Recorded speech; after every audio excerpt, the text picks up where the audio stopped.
বন্ধুরা একজন কমেন্ট করেছেন, দেখলাম দুটো কমেন্ট। পোলট্রি ফার্ম করতে চান কিন্তু তার জমিটা আপনার রাস্তা থেকে 50 ফিট দূরে।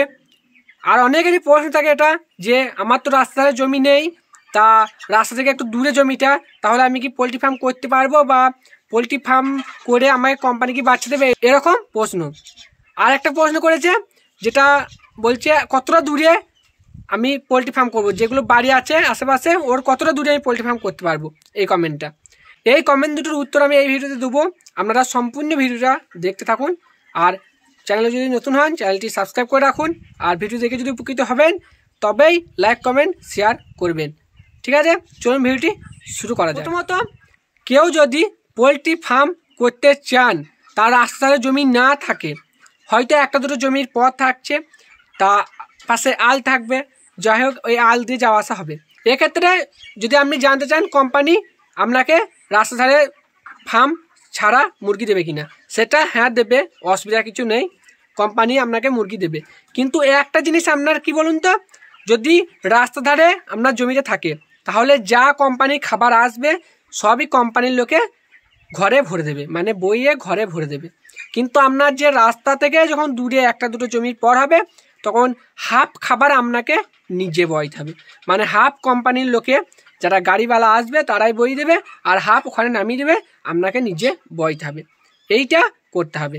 আর একটা জিনিস, আপনি যদি রাস্তা ধারে একটা দুটো জমির পর করেন এইদিকে কিন্তু রেজাল্টটা ভালো হয়, কারণ গাড়ি আওয়াজ বা এদিকে ওদিকে আওয়াজটা একটু কম পায়, রেজাল্ট কিন্তু ভালো হয়। কিন্তু বর্ষাকালে একটু আপনার অসুবিধা হবে।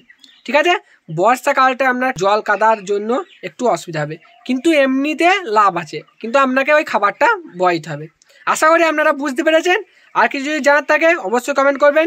আর দ্বিতীয় প্রশ্নটা যেটা বলেছে কতটা দূরে করব, মানে আশেপাশে বাড়ি থাকলে কতটা দূরে ফার্মটা করবেন। এখানে কি বলুন তো, এখানে সম্পূর্ণ বাড়ির লোকের উপর নির্ভর।